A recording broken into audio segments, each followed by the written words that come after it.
Bon bah voilà, on s'est pas si vous avez reconnu, mais on est de retour à Santiago. Donc on a du coup laissé Marie, donc on est redescendu depuis San Pedro d'Atacama pour accompagner donc ma meilleure amie qui est repartie.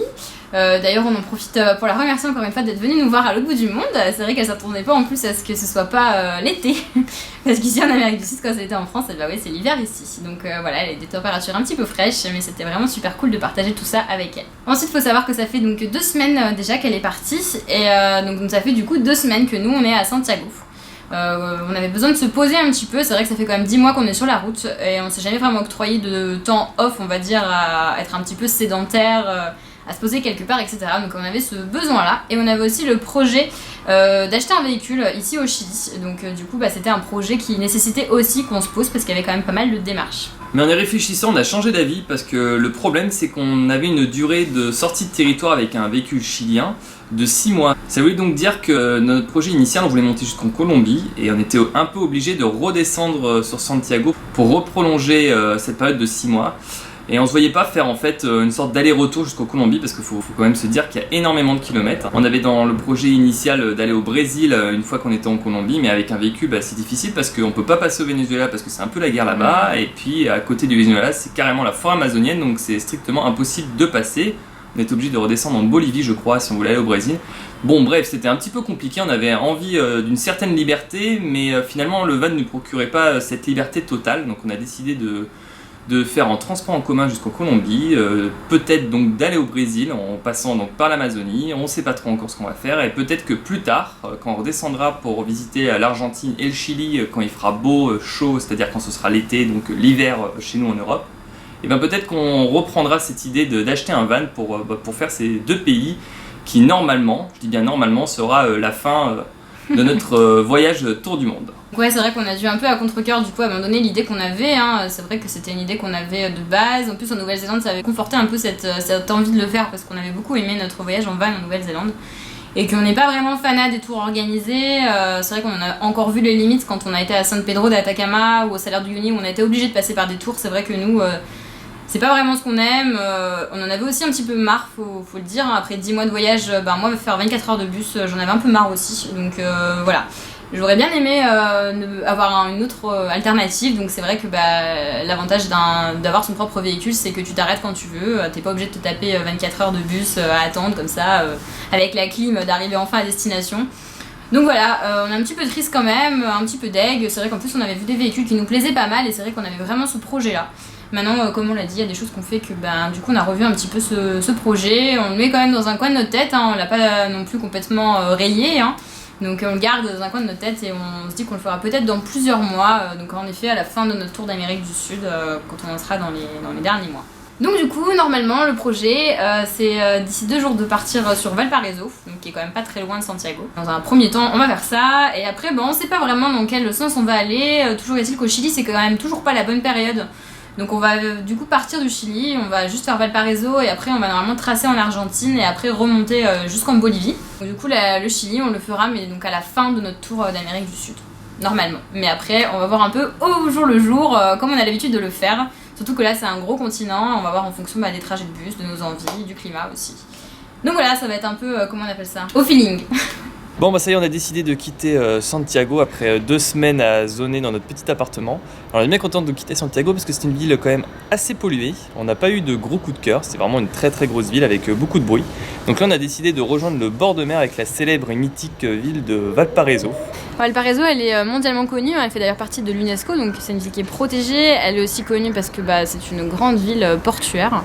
Elle est au bord de mer et elle est aussi connue pour ses collines avec ses maisons colorées, un peu brinque-ballantes, hein, comme les gens disent. Et c'est un peu le coup de cœur de beaucoup de voyageurs. Elle est aussi connue pour ses funiculaires, ses graffitis partout dans les rues. Donc voilà, nous on avait un petit peu hâte du coup de venir ici parce que c'est un des gros coups de cœur des touristes et aussi des habitants de Santiago qui viennent ici le week-end et pour leurs vacances. Donc du coup on a lu beaucoup de bonnes choses sur Valparaiso et on avait envie de découvrir par nous-mêmes ce que ça pouvait donner.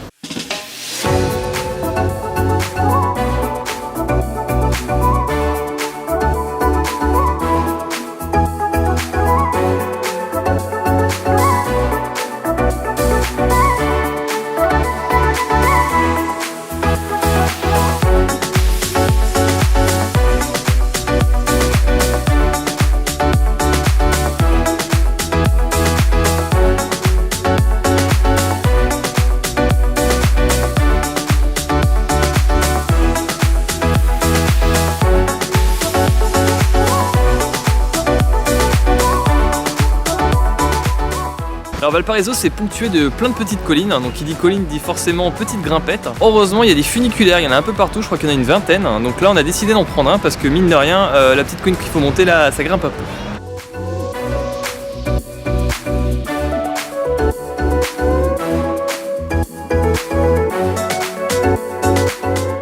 Donc l'image qu'on a de Valparaiso, c'est ces maisons toutes colorées, ces devantures de toutes les couleurs. Donc à quoi c'est dû? On l'a dit, c'est une ville portuaire. Donc il y avait beaucoup de marins, de dockers qui habitaient là initialement. Ils habitent toujours, mais en tout cas c'était eux qui habitaient là à l'origine.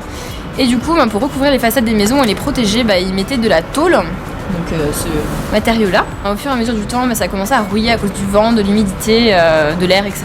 Donc pour pas que ce soit moche, du coup ils ont repeint la tôle avec des peintures un petit peu de toutes les couleurs. Donc c'est pour ça qu'il y a des maisons de toutes les couleurs. En fait, ils ont utilisé la peinture qu'ils utilisaient pour les bateaux à l'époque. Et à l'époque, les bateaux étaient très colorés pour qu'on reconnaisse les bateaux de loin. Donc du coup, c'est pour ça qu'on a des maisons de toutes les couleurs, parce qu'ils ont utilisé la peinture des bateaux.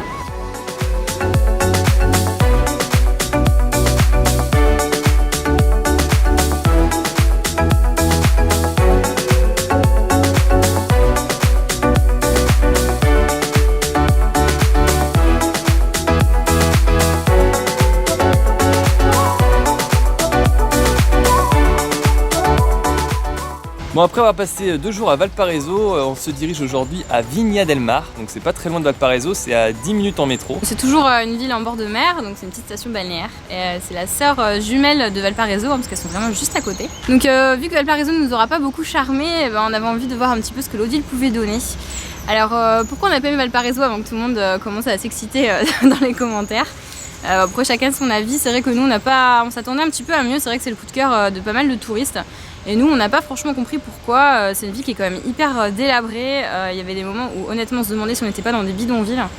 Au niveau sécurité, il y a plusieurs moments où on ne s'est pas forcément senti en sécurité non plus. Les maisons sont complètement destroy, c'était...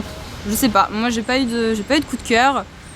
C'est tagué, mais déjà on n'est pas des grands fans de tags, c'est vrai. Donc voilà, on n'a pas été ébloui par Valparaiso, on comprend pas trop l'engouement pour cette ville. C'est assez rare pendant notre tour du monde qu'on soit autant en désaccord avec pas mal d'avis de voyageurs, mais là pour le coup le charme n'a pas opéré.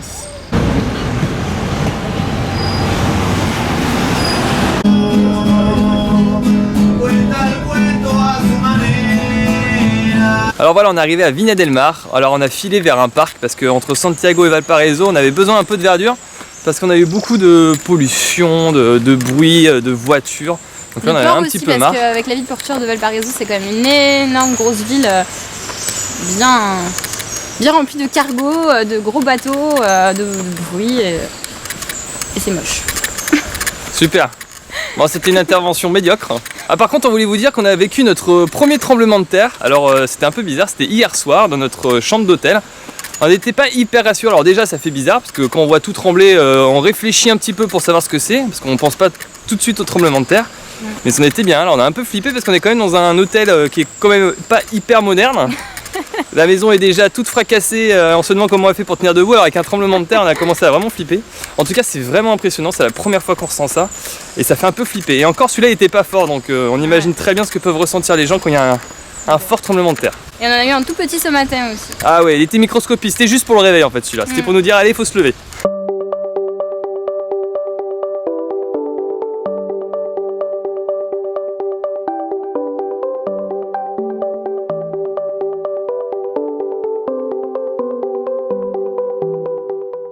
Donc ça fait pas longtemps qu'on est à Viña del Mar, mais on peut vous dire qu'on préfère quand même largement ici. C'est beaucoup plus calme, donc c'est pas une ville portuaire, c'est vraiment une petite station balnéaire. C'est une banlieue un peu chic, on pense, il y a quand même pas mal de maisons, pour le coup elle est pas du tout brinque-ballante. C'est même quartier très chic, d'ailleurs il y a le palais présidentiel qui est pas loin, il y a même des petits châteaux. On voulait d'ailleurs essayer de faire des plans en drone, mais vu qu'il y a le palais présidentiel pas loin, et on n'a pas trop osé. Donc voilà, on a bien le côté plus paisible d'ici, et à choisir on aurait préféré rester ici plutôt qu'à Valparaiso.